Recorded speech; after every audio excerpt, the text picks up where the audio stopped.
Hi everyone. Welcome to this orientation session of BSc Honors in Applied Accounting by the Oxford Brookes University.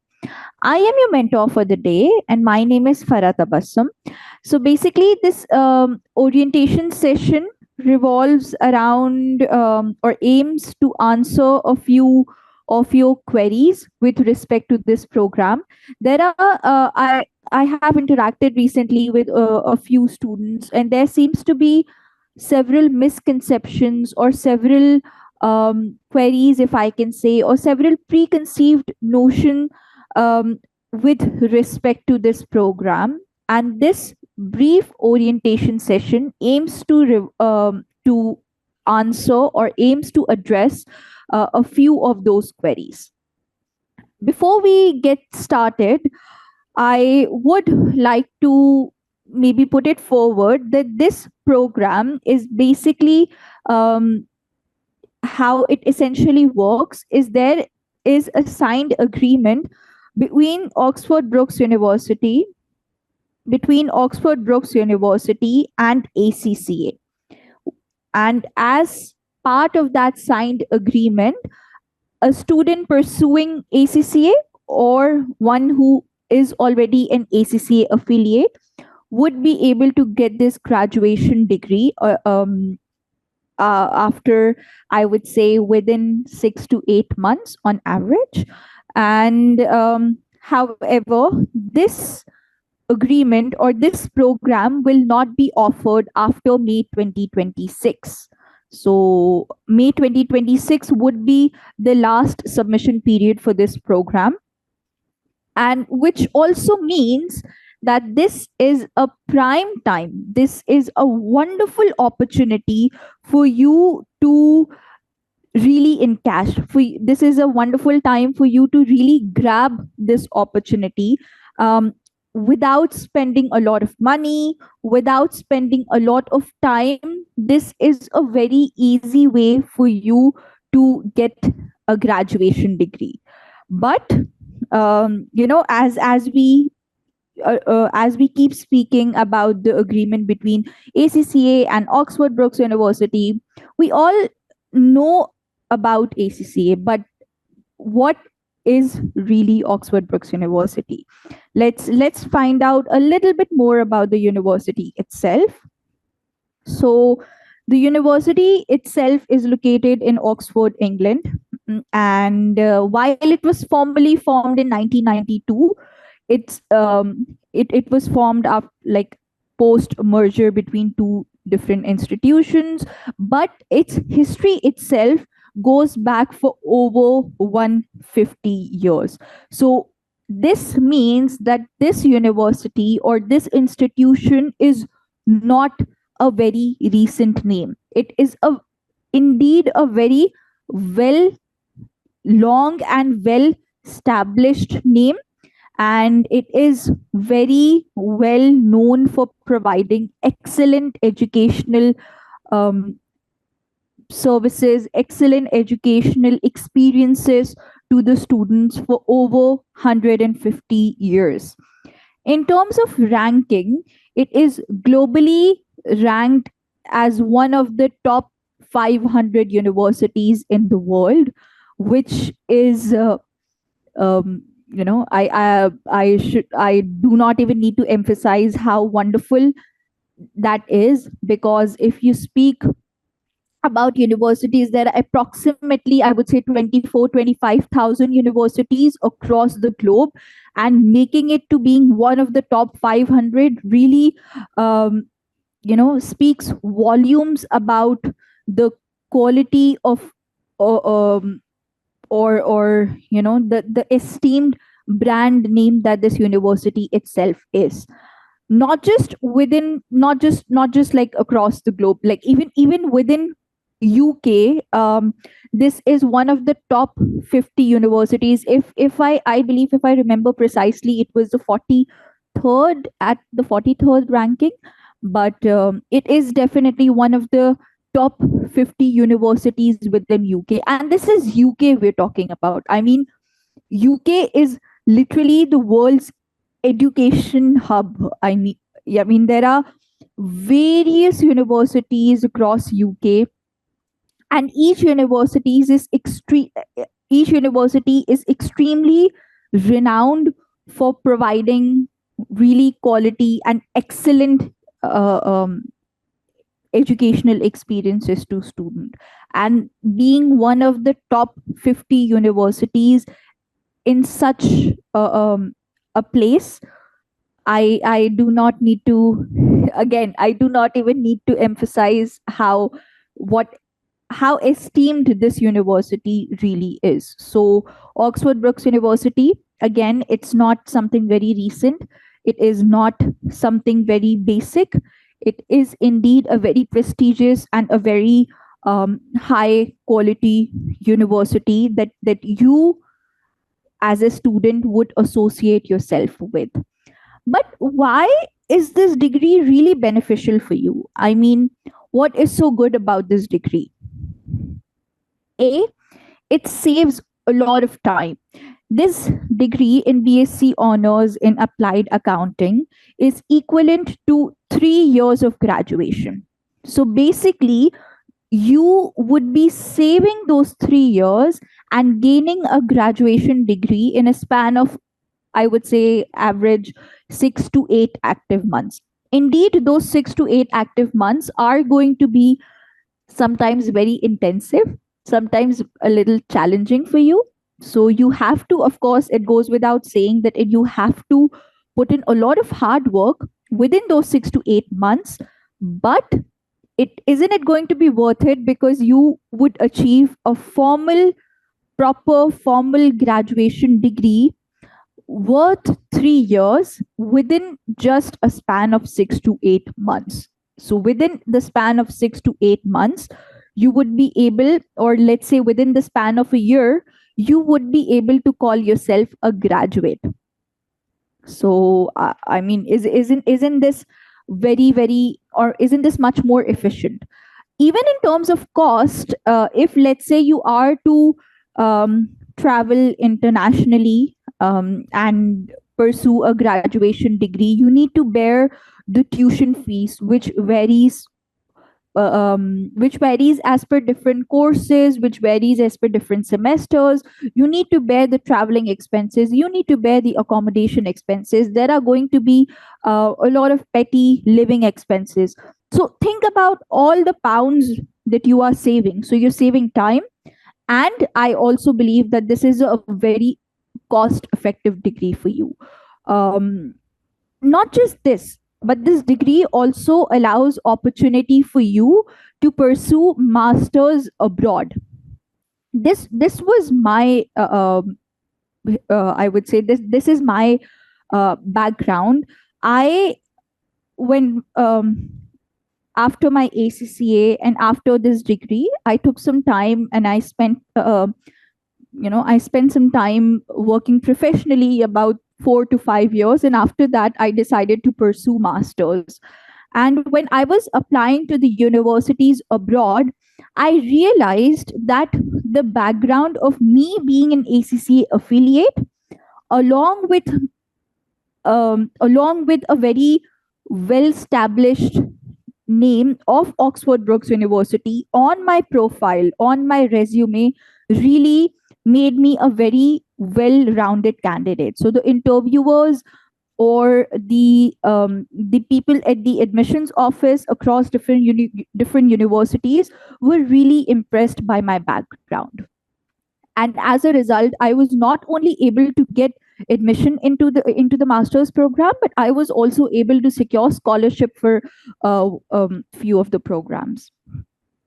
And not just this, I mean, it's not just about the opportunity to study masters, but it is also about the opportunity for you to explore a field beyond accounting. So essentially, the combination of ACCA and this degree, this program, if let's say that there are a lot of students I have known over the years who choose to pursue ACCA, who choose to pursue this degree, they spend some time, again, like similar to my experience. They spend some time gaining professional experience, and after 5 years, 7 years, 10 years, they choose to diversify themselves. So maybe they choose to build a, or they want to build a career um, in economics, so they apply for masters in economics. They apply for programs such as masters in data analytics. Or now that we live in the era of technology, they want to diversify themselves in masters in fintech. So this program really allows you to diversify your field, because it makes you very um, attractive, and it makes you a very all-rounded candidate for the interviewer, or for the the universities you are possibly applying to. So this degree indeed is really beneficial for you. I speak from my personal experience. It also helps with the immigration process across different countries. So let's say in the Middle East, in Canada, within UK. Um, Another point that I would really like to emphasize on is the kind of skills, or the kind of skill set that this program really adds on to you. It adds on to your skill set from a personal perspective as well as from a professional perspective.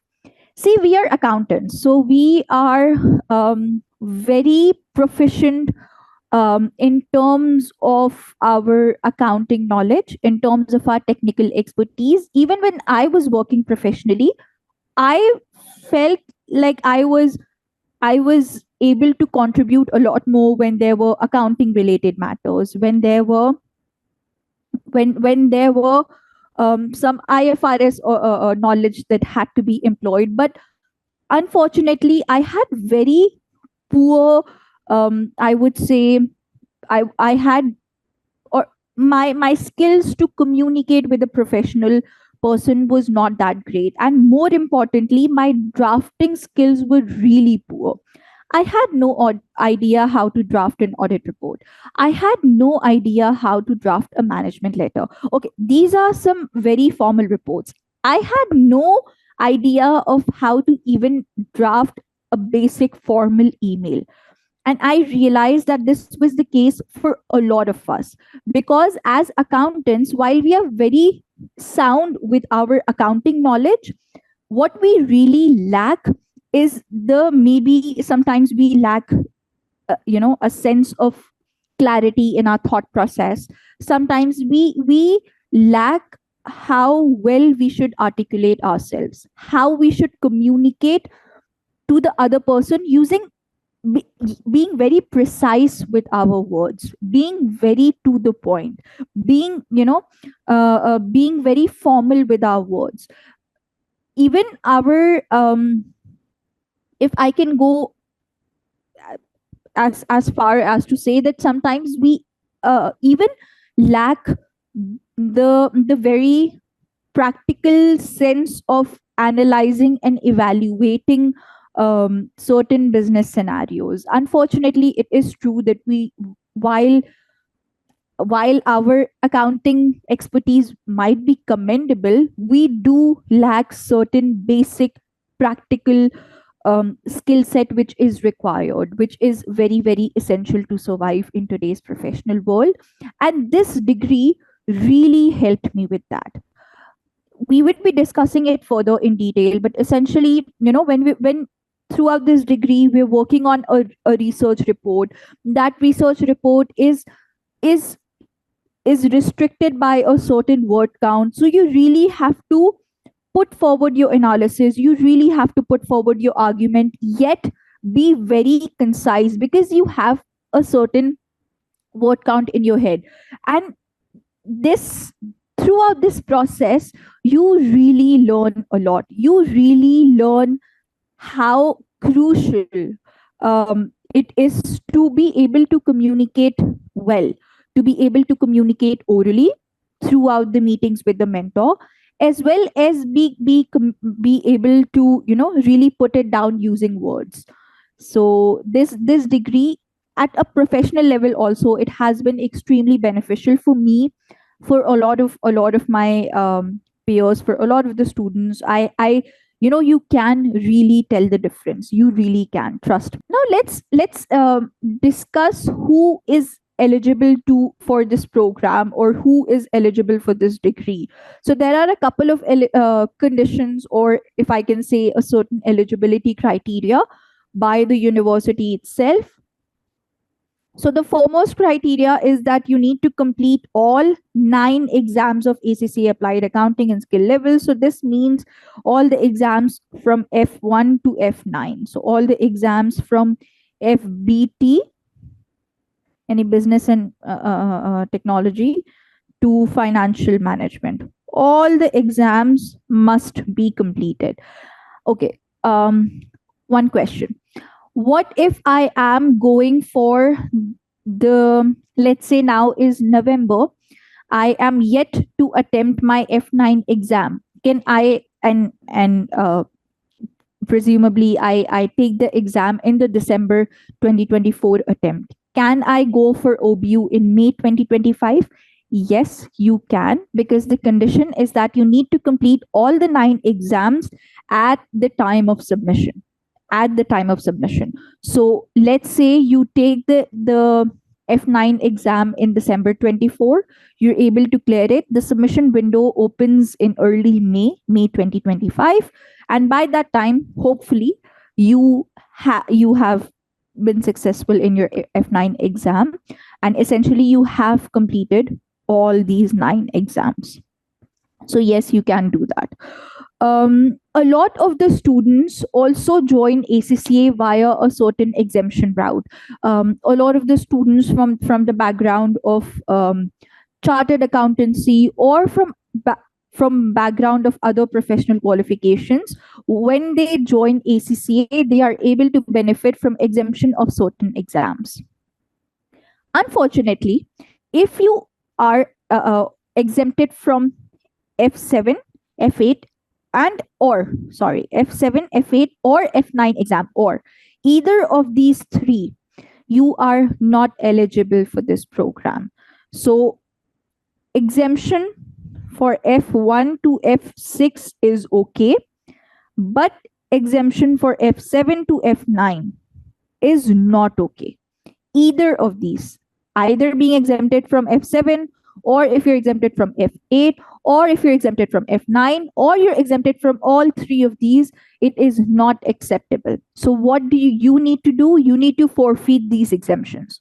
What do I mean by forfeit these exemptions? You need to give up these exemptions, take that particular exam, take the exam of F7, clear that exam, be successful in that, and then you would be allowed to make the submission for OBU. So yeah, you need to forfeit these exemptions if that is your particular case.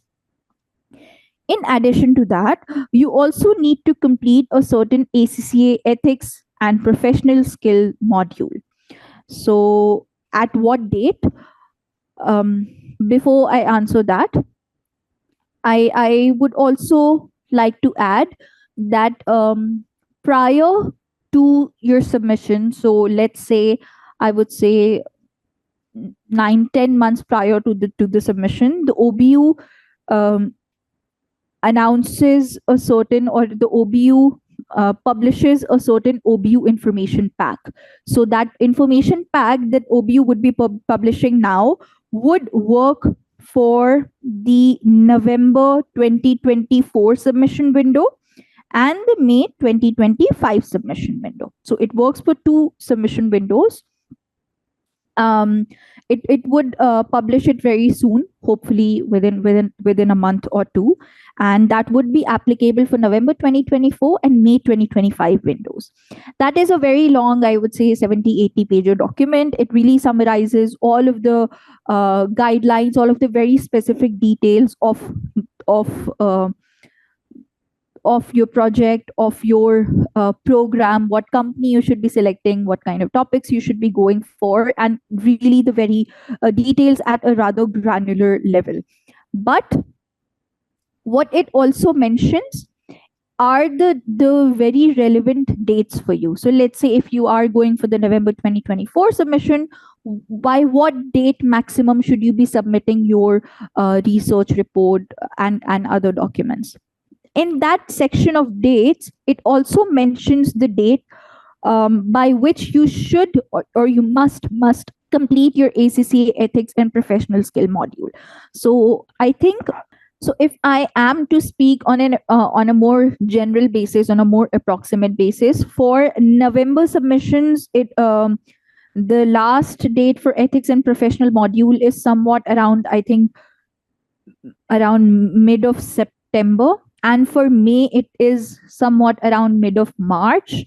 But once the OBU information pack is announced, you can get more clarity on the dates. But please bear in mind that you need um, to complete this module within that specified date. There is no, it's not like an exam. There is no passing or failing. It's just a series of videos. It's a series of I would say self-guided learning that you need to really complete, which revolves around the ethical practices of ACCA. So it's as simple as that. There is no exam, but what you need to bear in mind is the time within which you need to complete that. Along with that, there is also a fourth very basic condition, which is the time eligibility. So you need to basically pass your RAP within 10 years of your first ACCA examination. So let's say if I took this is more I would say applicable to the older students of ACCA or the earlier batches of ACCA. So if let's say if I took my first ACCA examination in 2015, the maximum that I can submit my RAP is by 2025. By RAP, by the way, I mean research and analysis project. From now on, I would be, instead of calling it OBU or instead of calling it BSc Honors in Applied Accounting, I would be referring to it as RAP. RAP is the term used by OBU itself for this program, for this entire process, or for your entire journey. RAP means research and analysis project. Or you need to, or it is 5 years from your last skill or professional exam, or if you're a full ACCA member. So this is the basic eligibility criteria. Now let's also discuss what is essentially involved in this journey, or what do I need to do, or what is expected of me. So basically, as per because I kept saying that this is going to be a journey of approximately 6 to 8 months, around on average active 6 to 8 months. Throughout this period, what you would be doing is you would be working on 5 different documents, and these are the documents which you need to upload to OBU, or which you need to submit to OBU for as part of your submission. So the first one is the research report. This is a Word file, and this is the main file. So the main core file on which you will be graded is this research report. It is going to be a 7,500 word document. This contains your entire analysis, your evaluation, and this really speaks about the company, speaks about your competitor company. So this is essentially where the entire analysis and evaluation comes into place. So this research report is a very important, a very crucial document, 7,500 words. By the way, this word count has been defined by OBU itself. So this is not my personal word count. This has been defined by OBU itself. You will find that once the OBU information pack comes out, they will mention that there as well. Another document is another Word file, which is known as skills and learning statement. You can call that SLS. So this is going to be a 2,000 word document, and this is not really about analysis and evaluation. It revolves more around your journey over the span of 6 to 8 months. What have you learned? How have you polished yourself? What were the challenges you faced? Basically, your entire experience or your entire journey. So it is more of a self-reflective statement, if I can say. Third is going to be a presentation, so basically a PPT file which you need to deliver to your mentor that summarizes the the findings, or that summarizes the crux of your research report. Fourth is going to be list of references, again a word file which is basically a list of the sources that you have used to compile your research report. This is not something you need to worry about. This is something, very quick and easy, so we will not worry too much about this. And fifth is going to be spreadsheet, which is an Excel file. So this Excel file contains the primary statements of your chosen companies. Um, by primary statements, I primarily mean income statement and balance sheet, along with different formulas that you would be computing. Of course, this is just to give you a brief background. We will get into a lot of detail when we get there. We will work on each and every document, but a lot of our time, I would say 70-80% of our time, we are going to invest that in research report. So this is going to be the most time consuming. This is going to be really a deal breaker for you. Of course, SLS is also very important. um, SLS is also a document which you are going to be marked on. You can pass the research report and fail the SLS. So as a result, you need to resubmit your SLS, um, or you can fail both, unfortunately. So let's hope that is not the case. But either ways, my point here is that there you are going to invest a significant amount of your time in your research report. Um, and of course, we will discuss why and the granular details of that. Let's also be very clear on what you should be expecting from a mentor, and what you should be expecting from me in in the role of your mentor. So my role would be to provide a sense of guidance. I would not be taking any classes. I would be having sessions with you where I would be guiding you through different ratios, through how you should go about the analysis and evaluation, how you should really go on about this report. But there are not going to be any formal classes where I'm not going to dictate anything to you. I am not going to say, okay, let's begin drafting, and you will type while I dictate. It's not going to be that. It is really, really not going to be that. um, this research report will entirely 100% be your own piece of work. I am here to guide you. I am here to support you. I am here to encourage you. I am here to motivate you. I am here to um, put you on right on the right track if I feel like you really need that. I am here to challenge your work. I am here to read your report. I am here to really bring out the best in you. But I am not here to write your report. The only person who will be writing your report is you. The fundamental thought process, the uh, um, the arguments in the report, the analysis, the evaluation, all of that is going to be by you.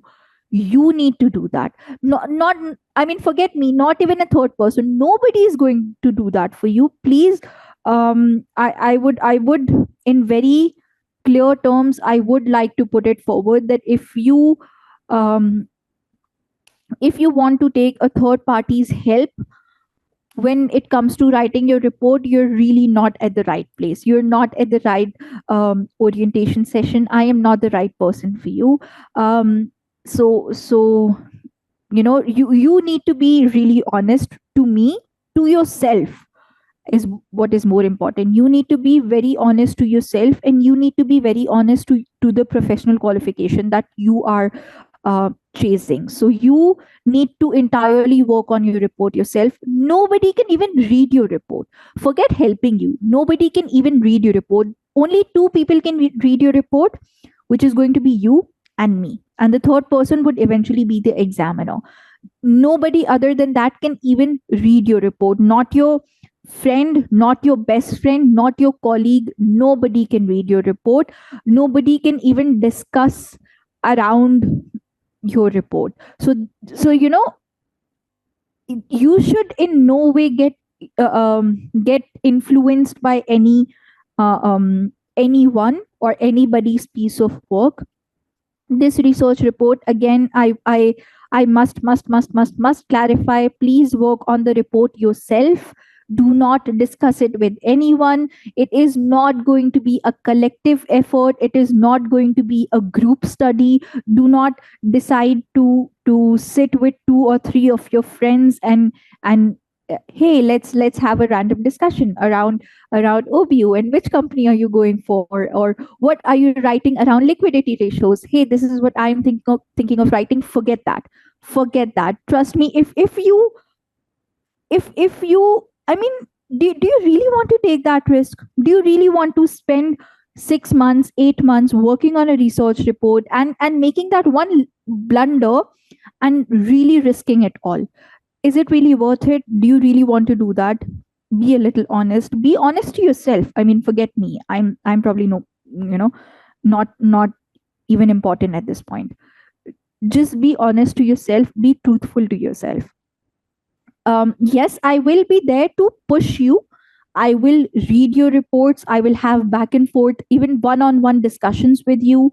I will really challenge you. I will push you to maybe think outside the box. So, if you thought from this angle, how about this and how about this, and did you think of this, or what if this and not that? So I'm here to do that. I am here to speak with you. I am here to motivate you. I am here to guide you. But that entire thought process is going to be yours. Please do not even use tools like Chat GPT or any other AI tools. It is going to be very easy for the examiner to identify if any report has been produced using any AI tools. It is going to be very easy, very easy. So again, my question is, do you really want to take that risk? I mean, are we really that silly? Do you really want to go for that? No. No. Why waste all that time? Why waste all that money? Then you might as well not even come here. It's fine. You might as well not even go for this degree if you're not ready for it. But come here only if you are 100% ready to produce a report which is entirely your own piece of work. You cannot even upload your report anywhere online on any other portals, let's say, to even check plagiarism or anything. You cannot do that. Do not do that. Again, the only three people reading your report would be you, me, and the examiner.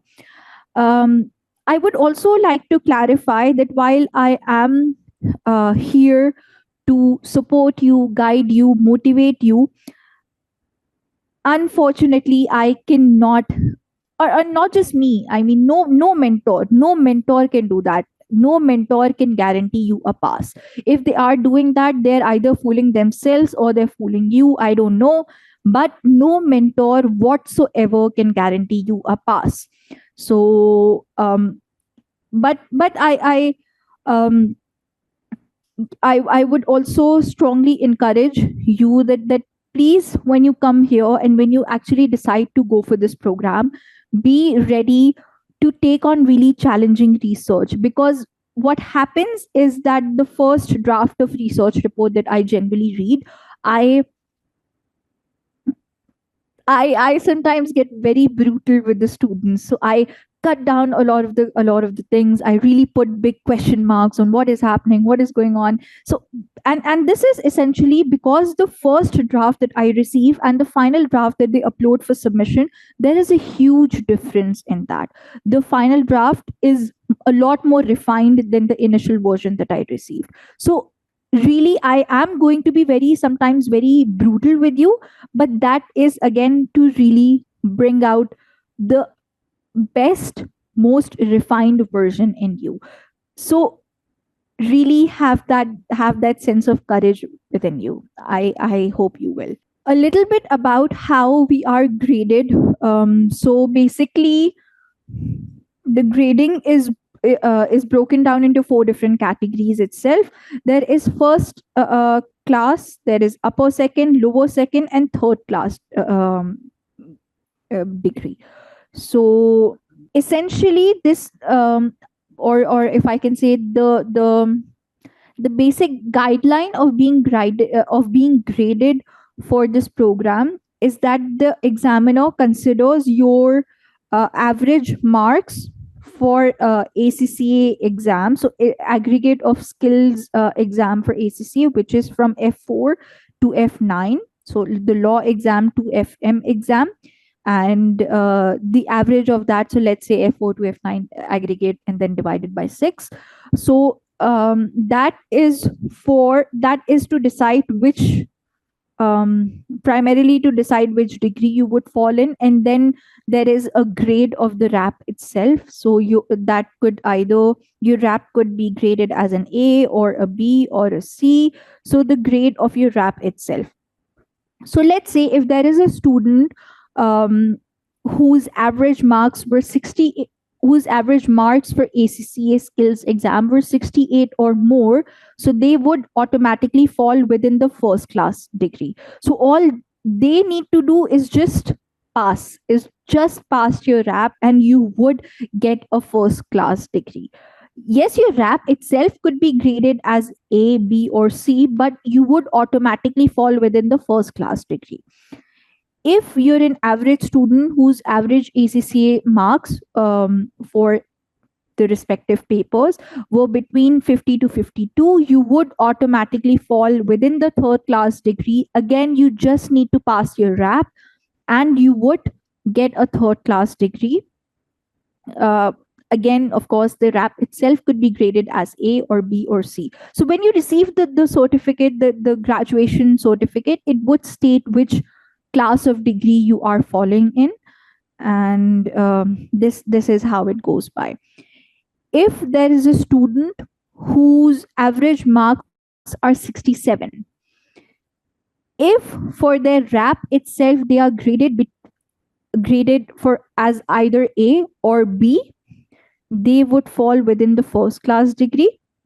If they are graded as C, they would fall within the upper second class degree. So this is basically how the grading system works. It is a lot more common to get B grade. A grade is rather, I'm not saying rare, that's not the right word, but I would say the more common result is for students to get a B grade. A grade also, I've read a lot of the reports, not a lot, but yeah, some of the reports in the past who have managed to get A grade, but B is the more common one.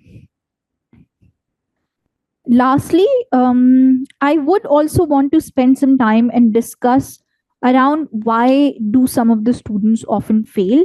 The general passing ratio for this is about 65 to 70%. That but there have been students in the past, unfortunately, I should not say fail, that's not the right word, but who have been unsuccessful. So let's put it like that. So there have been students in the past who have been unsuccessful. A very common reason for that is plagiarism. So regardless of how many times we really emphasize on the fact that please do not share your report with anyone, do not share your SLS with anyone, a very a very disappointing, a very embarrassing reason for failure is plagiarism. A lot of the students, regardless of how many times we really beg them to, they end up either sharing their report, or they end up discussing something or the other with, oh, because I did it because she was my best friend and she promised she would not copy paste my work, but it still influence her some way or the other. You cannot control that. It will influence her, trust me, it will influence her.